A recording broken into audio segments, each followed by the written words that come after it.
আজ আমরা মাধ্যমিক 2025-এর জন্য টেস্ট পেপারের এবিটিএ টেস্ট পেপারের পরবর্তী পেজ নম্বর 415 এই প্রশ্নপত্রটি আলোচনা করব। আর আগের সমস্ত ভিডিওগুলি তার জন্য প্লেলিস্ট বানানো হয়েছে, তো যারা দেখোনি আগেরগুলো দেখতে পারো। আজকের প্রথম প্রশ্ন দেখব, নিচের কোন উদ্ভিদে তুমি গমন লক্ষ্য করবে? তাহলে কি বলছে যে কোন উদ্ভিদে গমন লক্ষ্য করবে। তাহলে এখানে যদি দেখি প্যারামেসিয়াম, তাহলে অবশ্যই প্যারামেসিয়াম গমন করে। প্যারামেসিয়ামের গমনাঙ্গ হচ্ছে সিলিয়া। এখানে ইউগ্লিনা এর গমনাঙ্গ ফ্ল্যাজেলা। যদি দেখি ক্লামাইডোমোনাস, এরও গমনাঙ্গ কি হবে? ফ্ল্যাজেলা।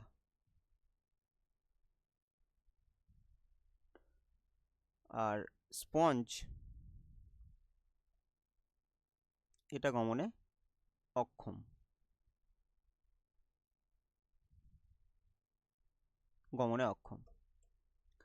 তাহলে দেখতে পাচ্ছি কি যে গমন সম্ভব কিন্তু প্যারামেসিয়াম, ইউগ্লিনা, ক্লামাইডোমোনাস সবার মধ্যে, কিন্তু এর মধ্যে বলছে কোন উদ্ভিদে, তো তার জন্য উত্তর কি হবে? উত্তর হচ্ছে ক্লামাইডোমোনাস। তাহলে ক্লামাইডোমোনাসকে কি ধরছি? উদ্ভিদ, তো তার জন্য উত্তর হবে ক্লামাইডোমোনাস। পরের প্রশ্ন দেখব,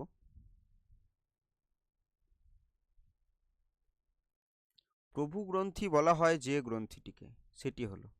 তাহলে প্রভু গ্রন্থি কাকে কি বলছি? কাকে? যে প্রভু গ্রন্থি। আচ্ছা আচ্ছা, প্রভুর গ্রন্থি না, প্রভু গ্রন্থির প্রভু।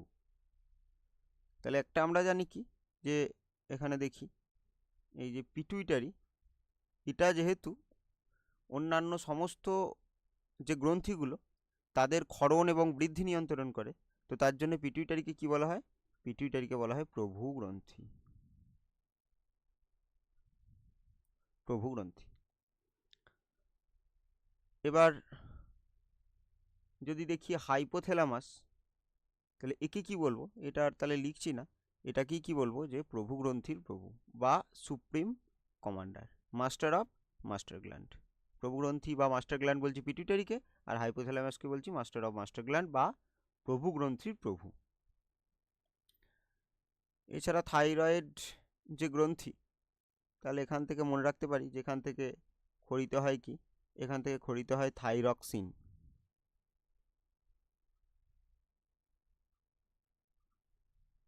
থাইরক্সিন, যেটাকে আমরা কি বলি? Calorigenic hormone. থাইরক্সিনকে বলি ক্যালোরিজেনিক হরমোন।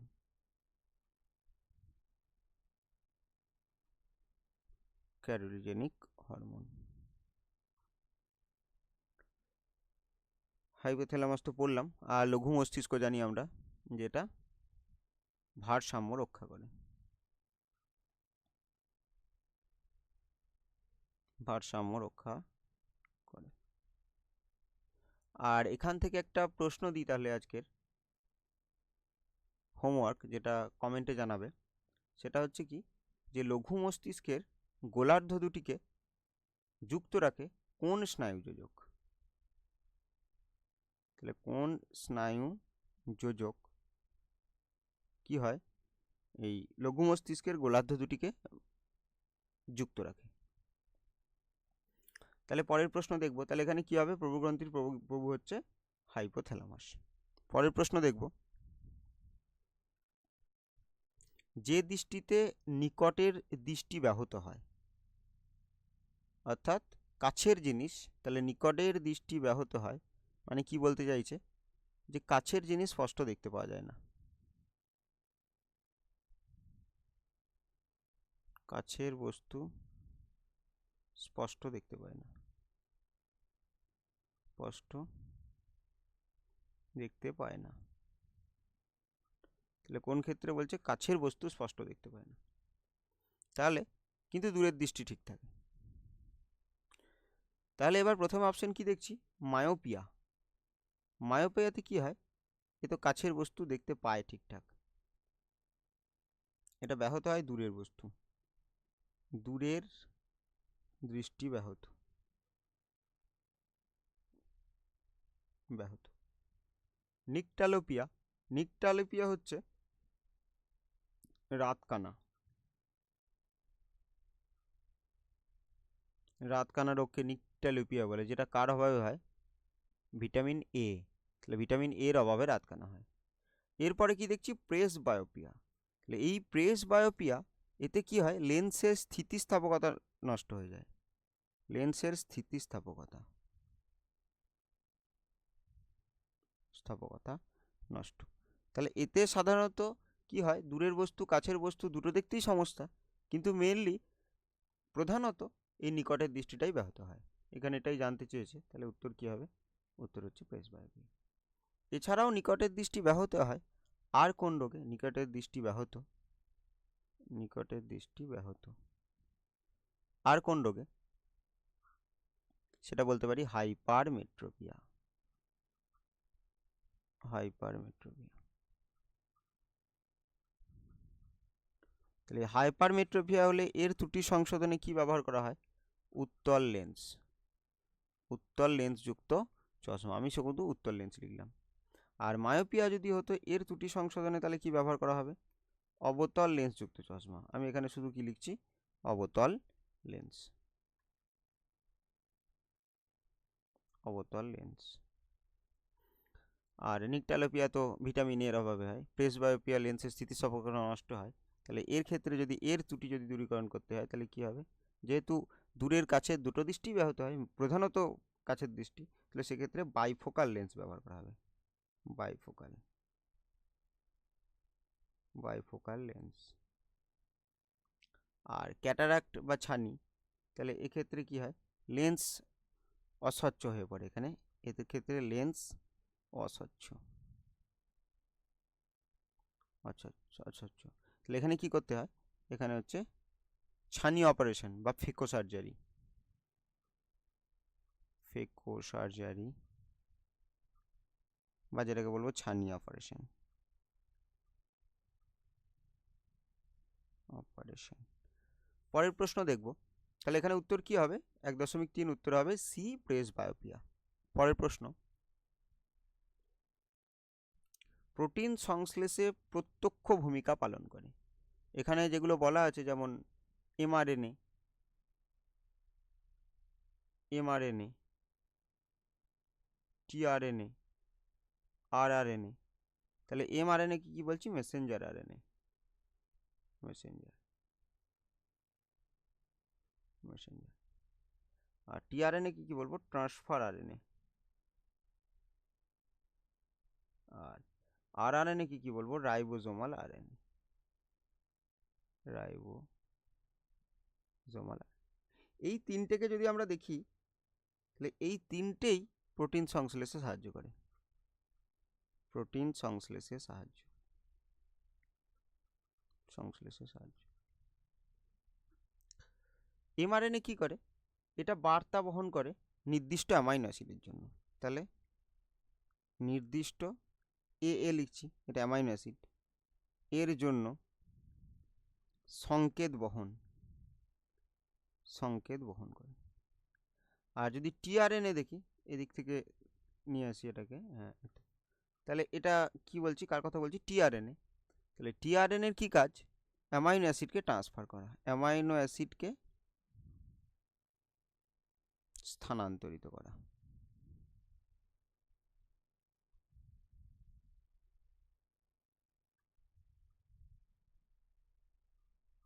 স্থানান্তরিত করা। আর আরআরএনএ, এটা হচ্ছে প্রোটিন সংশ্লেষের প্রধান স্থান, এখানে প্রোটিন সংশ্লেষ হয়। তাহলে প্রত্যক্ষ ভূমিকাকে পালন করবে আর আরএনএ।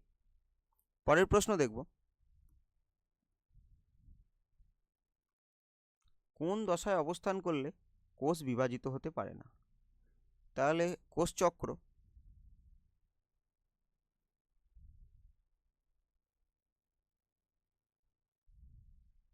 তাহলে এখানে যদি লিখি কোষচক্র, কোষচক্র, তাহলে কোষচক্রের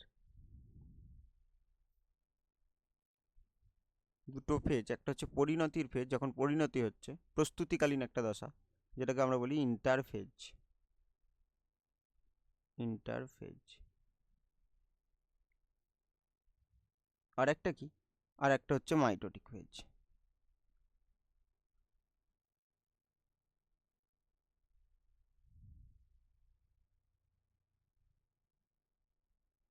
আর ইন্টারফেজ যদি দেখি কোন কোন দশা থাকবে,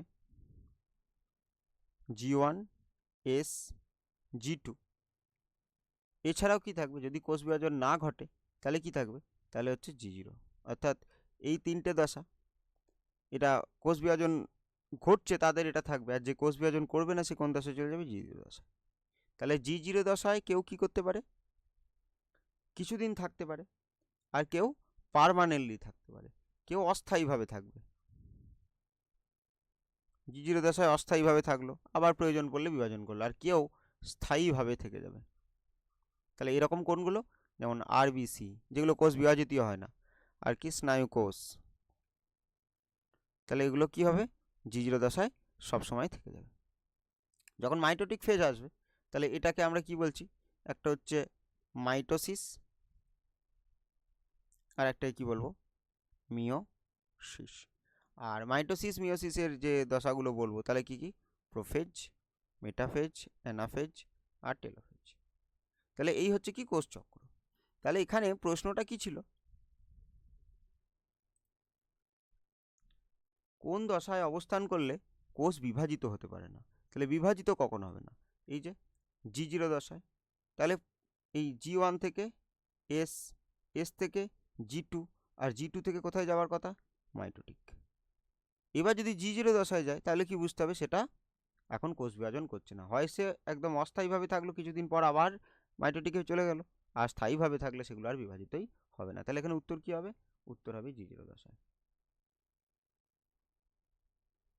এখানে এস দশাটায় বিশেষ করে মনে রাখবো, এখানে ডিএনএ সংশ্লেষ হয়, খুব গুরুত্বপূর্ণ, এখানে ডিএনএ সংশ্লেষ হয়।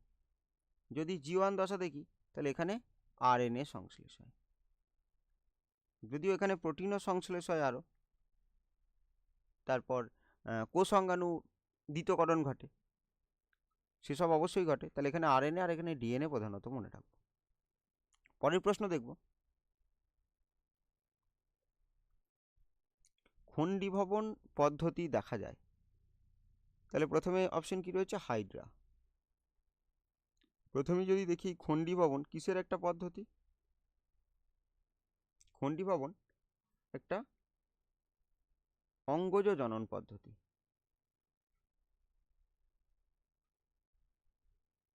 অঙ্গজ জনন, তাহলে এটা একটা অঙ্গজ জনন পদ্ধতি।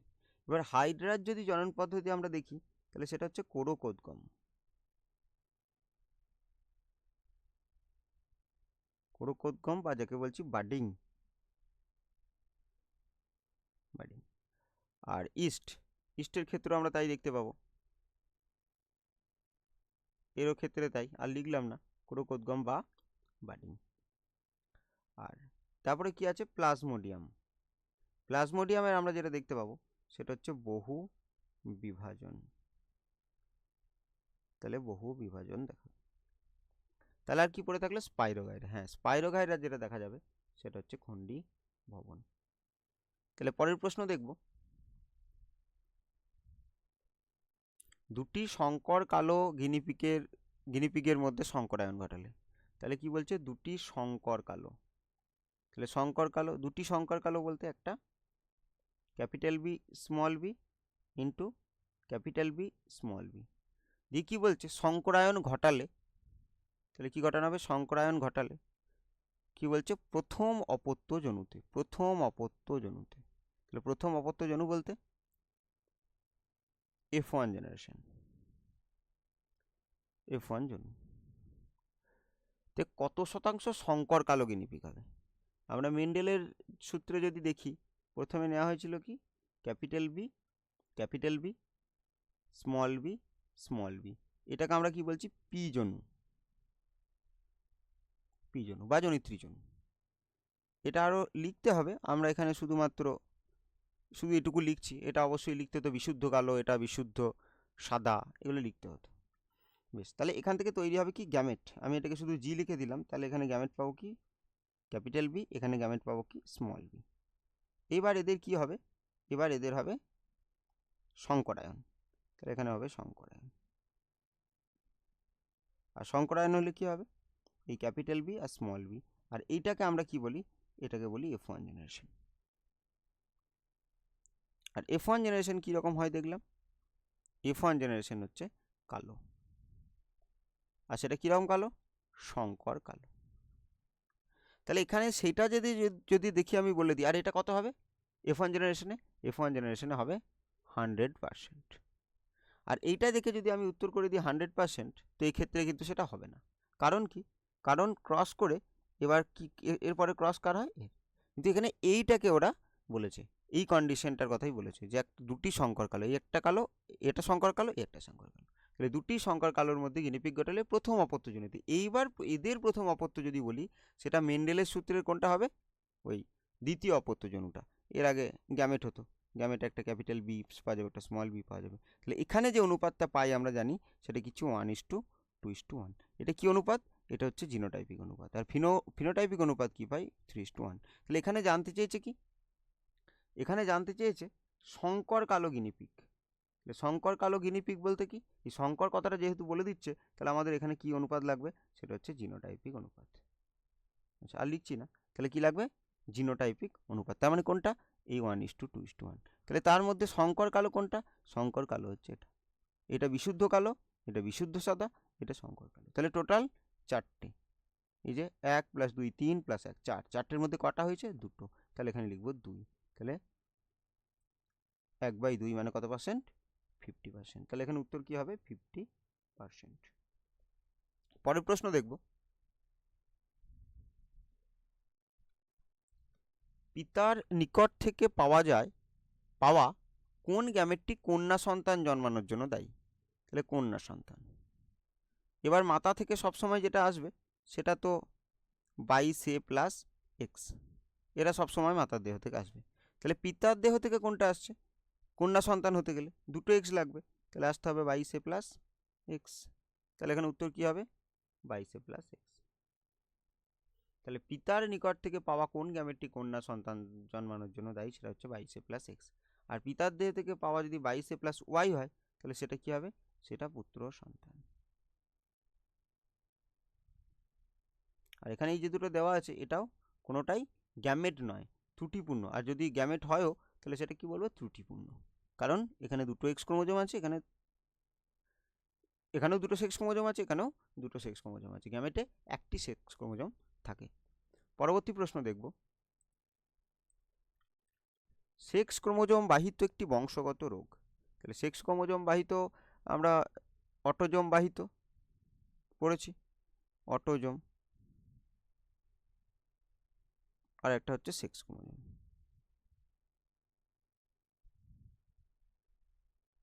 তাহলে আমাদের সিলেবাসে কি আছে, সেক্স ক্রোমোজোম বাহিত দুটো রোগ আছে, আর অটোজোম বাহিত একটা রোগ আছে। তাহলে অটোজোম বাহিত রোগটার নাম কি, আর সিলেবাসে থাকা সেক্স ক্রোমোজোম বাহিত রোগের নাম। তাহলে অটোজোম বাহিত সেটা কি হবে, সেটা হবে থ্যালাসেমিয়া,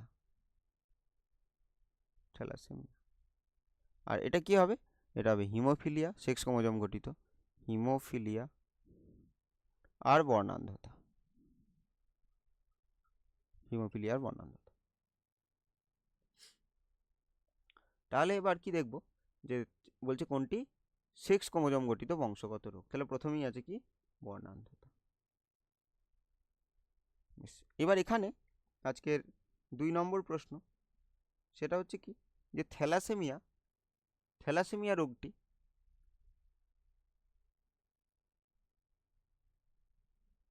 কোন কোন ক্রোমোজোমের ত্রুটির কারণে হয়, দুটো হবে, কোন কোন ক্রোমোজোমের ত্রুটির কারণে থ্যালাসেমিয়া রোগটি হয়।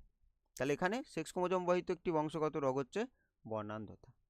এটা যেমন রাত কানা, এটা কার অভাবে হয়, ভিটামিন এ।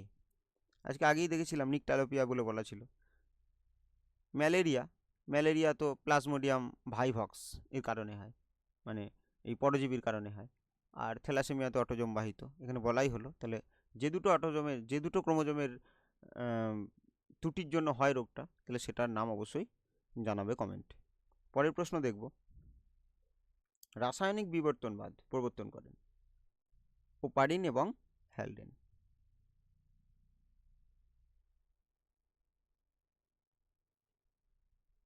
জীব যে স্বতঃস্ফূর্তভাবে সৃষ্টি হতে পারে না সেটা প্রমাণ করেন লুইস পাস্তুর। জীব স্বতঃস্ফূর্তভাবে সৃষ্টি হয় না, প্রমাণ করেন লুইস পাস্তুর। বেশ, এরপর মর্গ্যান যদি দেখি তাহলে কি হবে, সেটা আধুনিক বংশগতির জনক। পরের প্রশ্ন দেখব,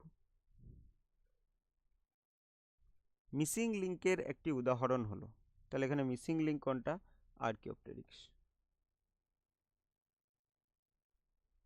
তাহলে যেগুলো কোনো এক সময় পৃথিবীতে ছিল এবং দুটি আলাদা গোষ্ঠীর মধ্যে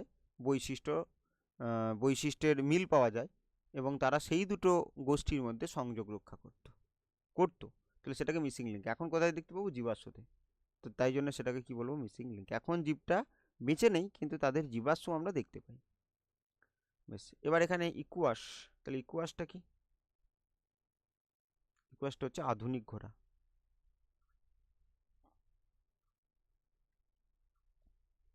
আধুনিক ঘোড়া এটা কোন যুগে এসছে, এটা প্লিস্টোসিন। প্লিস্টোসিন যুগে এর আবির্ভাব। আর এখানে আছে ইওহিপ্পাস, তাহলে ইওহিপ্পাসটা কি, প্রাচীন ঘোড়া, প্রাচীন। আর এটাকে উষাকালের ঘোড়াও বলে, উষাকালের ঘোড়া।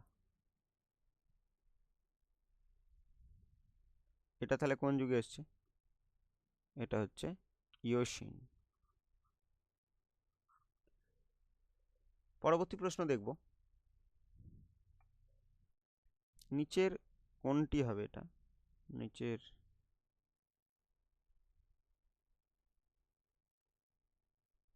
কোনটি অস্থিযুক্ত মাছের পটকার গ্যাস শোষণ করে, তাহলে এখানে কি হবে, গ্যাস শোষণ করে রেটিয়া মিরাবিলি। এটা কোন প্রকোষ্ঠে থাকে, এটা পশ্চাৎ প্রকোষ্ঠে।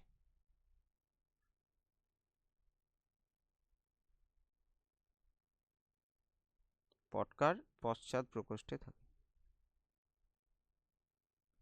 আর এই যে অগ্র প্রকোষ্ঠে যেটা থাকে, এই রেড গ্রন্থি থাকে হচ্ছে অগ্র প্রকোষ্ঠে। রেড গ্রন্থি গ্যাস উৎপন্ন করে আর এটি মিরাবিলি গ্যাস শোষণ করে। তাহলে পটকাটা হচ্ছে মাছের উৎস্থৈতিক অঙ্গ।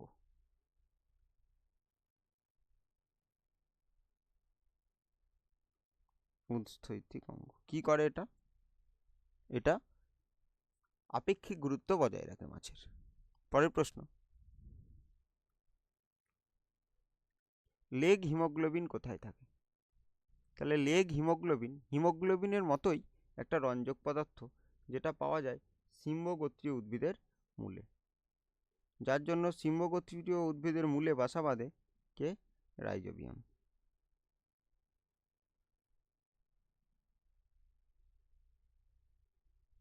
যা কি করে, N2 ফিক্স করতে সাহায্য করে, N2 সংবন্ধনের সাহায্য করে, বন্ধনের সাহায্য।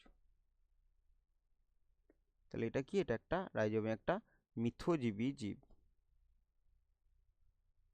মিথজীবী জীব। পরবর্তী প্রশ্ন দেখব, অ্যালগাল ব্লুম যে পরিস্থিতিতে ঘটে, তাহলে ইউট্রোফিকেশন। যদি জলের পরিপোষকের পরিমাণ বেড়ে যায় তো সেই ঘটনাটাকে বলবো ইউট্রোফিকেশন, আর যার ফলে অ্যালগাল ব্লুম ঘটে। পরের প্রশ্ন দেখব, এসপিএম বলেছে, এখানে এসপিএম এর সাসপেন্ডেড পার্টিকুলেট ম্যাটার।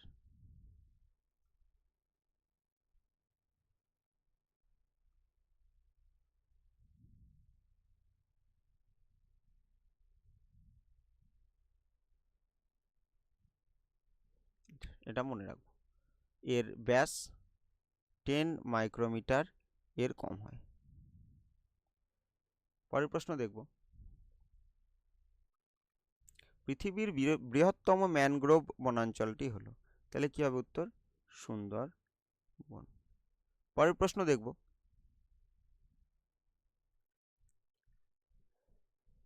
উদ্দীপকের তীব্রতা দ্বারা নিয়ন্ত্রিত বক্রচলনকে কি বলবো?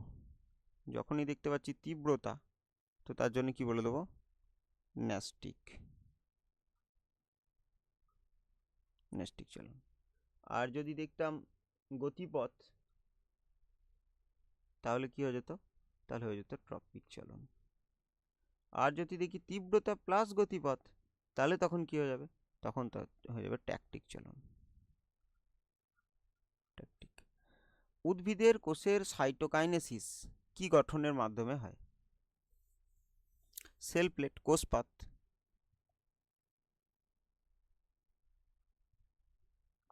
গঠনের মাধ্যমে। পরের প্রশ্ন দেখব,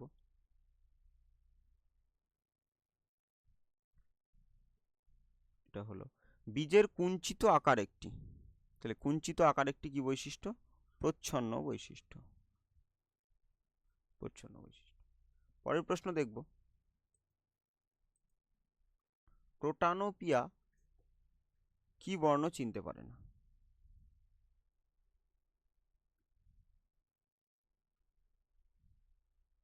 লাল বর্ণ চিনতে পারে না প্রোটানোপিয়া। তাহলে প্রোটানোপিয়া যে রোগটা হচ্ছে, তাহলে সেখানে কোন রঞ্জকের অনুপস্থিতির কারণে? সেটা হচ্ছে এরিথ্রোলোভ।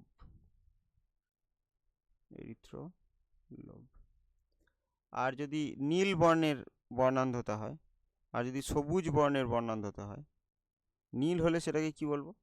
ট্রাইটানোপিয়া।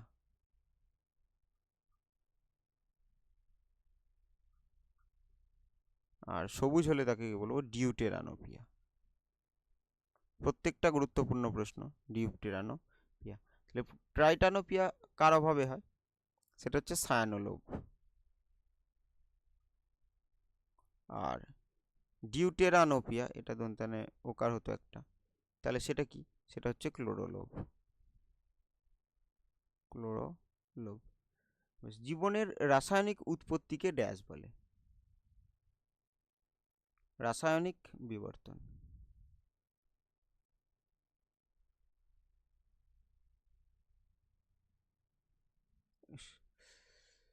তাহলে কি হবে? রাসায়নিক বিবর্তন।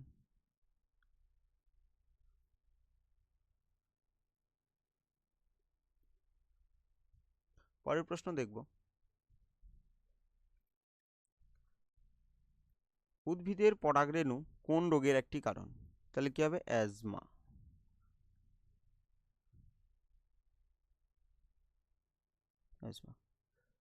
শূন্যস্থান হয়ে গেল। এরপর পরের প্রশ্ন দেখব, সত্য মিথ্যা। বীজহীন ফল উৎপাদনে সাহায্য করে সাইটোকাইনিন না, তাহলে এটা কি? এটা হচ্ছে মিথ্যা। এবার এখানে যদি দেখি যে বীজহীন ফল উৎপাদন, তাহলে যে সাহায্য করে কার কথা বলবো? সেটা হচ্ছে অক্সিন।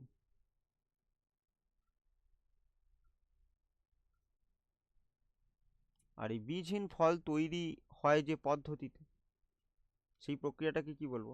পার্থেনোকার্পি।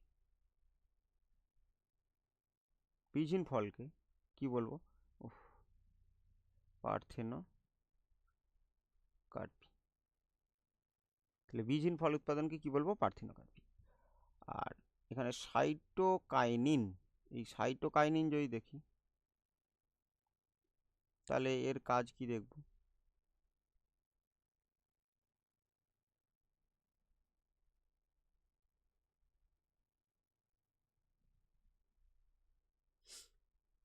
তাহলে একটা কি দেখব?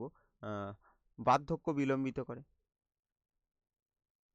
বার্ধক্য বিলম্বিত, এদের উদ্ভিদের ক্লোরোফিলকে নষ্ট হতে দেয় না। অঙ্গের বিভেদন ঘটায়। অঙ্গের বিভেদন মানে কোষের বিভেদন ঘটায় দিয়ে অঙ্গের সৃষ্টি করে। আর পার্শ্বস্থ মুকুলের বৃদ্ধিতে পার্শ্বস্থ মুকুলের বৃদ্ধিতে বৃদ্ধিতে কি করে? সাহায্য করে। পরের প্রশ্ন দেখবো, তাহলে এখানে বীজহীন ফল উৎপাদনে সাহায্য করে সাইটোকাইনিন, এটা হবে ভুল উত্তর, অর্থাৎ মিথ্যা। মানুষের ক্রোমোজোমে 44টি অটোজোম থাকে। মানুষের ক্রোমোজোমে 44টি অটোজোম থাকে। এটা কিরকম ছিল? এটা অপশনটা ভুল ছিল নাকি বুঝতে পারছি না। এটা যদি বলে ক্রোমোজোমে 44টি অটোজোম থাকে, তাহলে এটা তো মিথ্যা। কিন্তু এখানে যদি থাকতো যে মানুষের দেহকোষে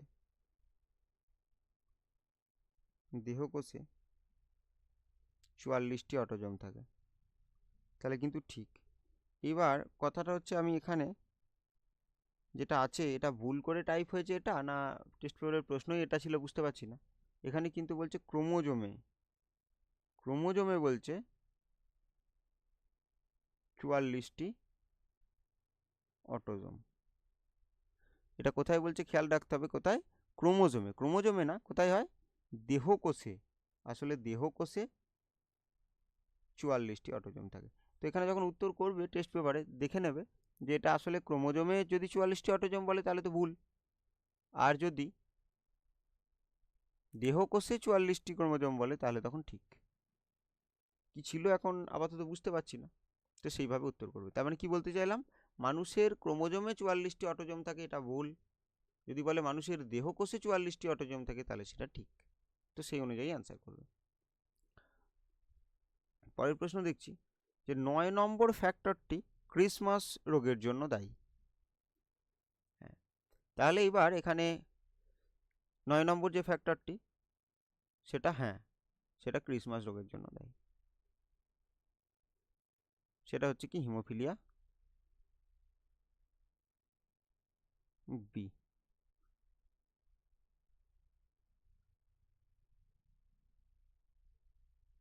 হিমোফিলিয়া বি।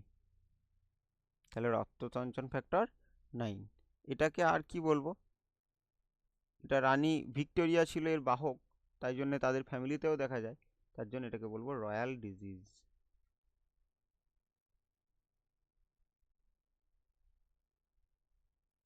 তাহলে এটা রয়্যাল ডিজিজ।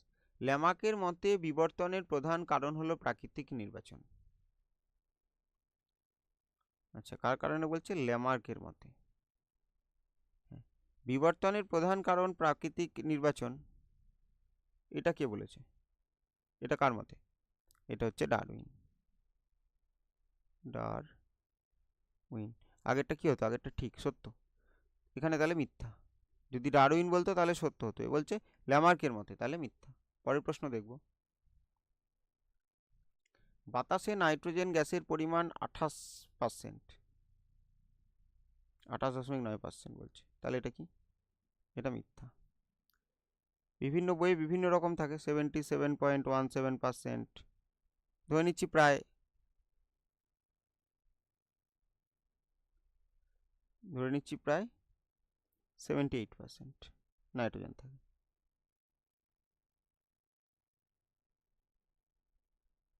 এটা নাইট্রোজেন,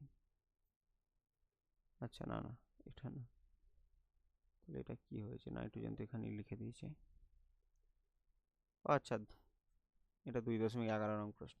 তাহলে বাতাসে নাইট্রোজেন গ্যাসের পরিমাণ হচ্ছে প্রায় 78%। পরের প্রশ্ন দেখব, ক্যান্সার সৃষ্টিকারী জিনকে অঙ্কোজিন বলে। হ্যাঁ, ক্যান্সার সৃষ্টিকারী জিনকে অঙ্কোজিন বলে। আর ক্যান্সার সৃষ্টিকারী পদার্থকে, ক্যান্সার সৃষ্টিকারী পদার্থ, তাহলে তাকে কি বলবো? তাকে বলবো কার্সিনোজেন।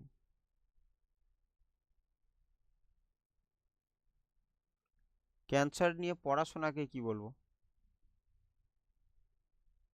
অঙ্কোলজি। অঙ্কোলজি। পরের প্রশ্ন দেখব,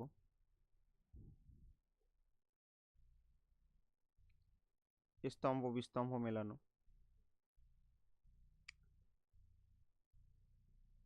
তাহলে অভিকর্ষের দিকে উদ্ভিদের চলন, তাহলে এটা কি হবে? এটা হচ্ছে জিওটপিক। তাহলে প্রথমটা হচ্ছে, এই পাশে লিখে দিই, তাহলে প্রথমটা হচ্ছে জি, তাহলে অভিকর্ষের দিকে। অভিকর্ষ গ্র্যাভিটি, এটা একটা, এটা এরকম হবে, অভিকর্ষের বানানটা ভুল ছিল। বেশ, 2,4-D, তাহলে 2,4-D একটা আগাছা নাশক। F 2,4-ডাইক্লোরোফেনক্সি অ্যাসিটিক অ্যাসিড, 2,4-D এর ফুল ফর্ম মনে রাখতে হবে। সেন্ট্রোজোম, তাহলে এখানে সেন্ট্রোজোম যেটা আছে কি করে, মেমতন্তু গঠন করে, তাহলে এখানে হবে অপশন এ। তাহলে কোষ বিভাজনের সময় মেমতন্তু গঠন করে। বংশগতির একক বা ফ্যাক্টর, তাহলে সেটা এখানে অনুযায়ী কি হবে, জিন। এই জিন শব্দটা প্রথম বলে কিন্তু জোহানসেন। নিও ডারউইনবাদ, নিও ডারউইনবাদে অনেক বিজ্ঞানী ছিল, তার মধ্যে হুগো দা ভ্রিস। আমাশয়, তাহলে আমাশয় হচ্ছে এন্টামিবা হিস্টোলাইটিকা। পরের প্রশ্ন দেখব,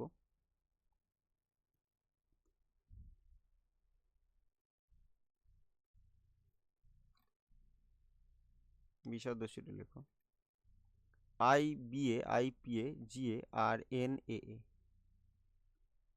তাহলে এটা কি, ইন্ডল butyric acid, ইন্ডল propanoic acid, ন্যাপথক্সি acetic acid, তাহলে এগুলো কি, এগুলো সব, এইটা বাদ দিলে এই জিএটা হচ্ছে জিব্রেলিক অ্যাসিড, যেটা হচ্ছে জিব্রেলিন।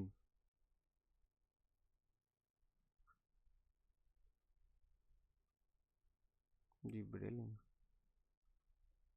আর বাকি এখানে যা বলেছে, এই IBA হতে পারে, IPA হতে পারে, বা NA হতে পারে, এগুলো সব কি, এগুলো সব অক্সিন হরমোন। তাহলে এখানে উত্তর কি হবে, উত্তর হবে GA, জিব্রেলিক অ্যাসিড। পরের প্রশ্ন দেখব, অক্সিন যদি ইন্ডোল বর্গযুক্ত হয় তাহলে সাইটোকাইনিন কি হবে, এখানে একটা শূন্যস্থান হতো,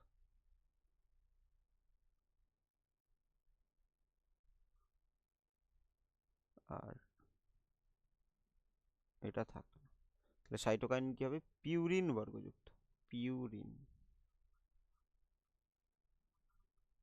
পরের প্রশ্ন দেখব, একটি প্রাণীকোষ পরপর 5বার মাইটোসিস বিভাজন, তাহলে একবার বিভাজন করলে দুটো কোষ সৃষ্টি করে, পরপর কতবার বলেছে, 5বার, তাহলে কি হবে, 2⁵, তাহলে 2⁵ মানে 2 × 2 × 2 × 2 × 2, 1 2 3 4 5, তাহলে 2 2 4, 4 2 8, 8 2 16, 16 2 32, তাহলে 32টি, তাহলে 32টি অপত্য কোষ সৃষ্টি করবে। পরের প্রশ্ন,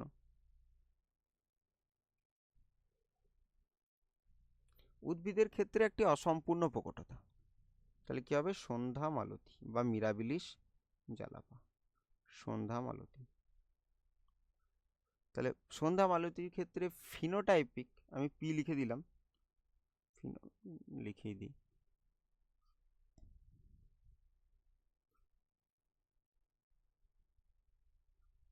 এর ক্ষেত্রে ফিনোটাইপিকই হোক আর জিনোটাইপিকই হোক,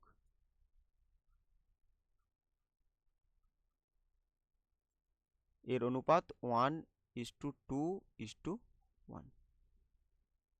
পরের প্রশ্ন দেখব, পৃথিবীর আনুমানিক বয়স কত,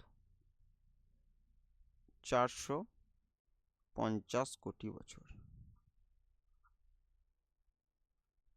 এটা পৃথিবীর আনুমানিক বয়স। পরের প্রশ্ন দেখব, ফিলোজফি জুওলজিক গ্রন্থিটি কার লেখা, গ্রন্থিটি হচ্ছে ল্যামার্কের লেখা। আর যদি ডারউইনের লেখা বইয়ের নাম হতো, Darwin on the origin of species by means of natural selection,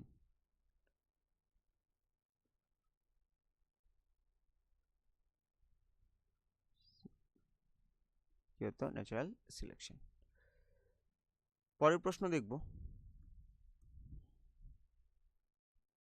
একটি উদ্ভিদ জীবন্ত জীবাশ্মের নাম লেখো, যেটা এখন বহু প্রাচীনকালে উৎপত্তি হয়ে কোনো রকম পরিবর্তন ছাড়া এখনো বেঁচে আছে সেগুলোকে কি বলবো, জীবন্ত জীবাশ্ম। তাহলে সেরকম একটা উদাহরণ হচ্ছে গিঙ্গো, গিঙ্গো বায়োলোবা, গিঙ্গো, গিঙ্গো। পরের প্রশ্ন, এরপরে লাস্ট প্রশ্ন, পশ্চিমবঙ্গের একটি বায়োস্ফিয়ার রিজার্ভের নাম লেখো।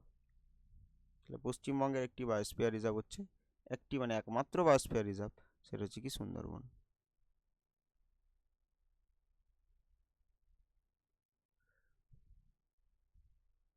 সুন্দরবন। আর যদি বলি ভারতের প্রথম বায়োস্ফিয়ার রিজার্ভ,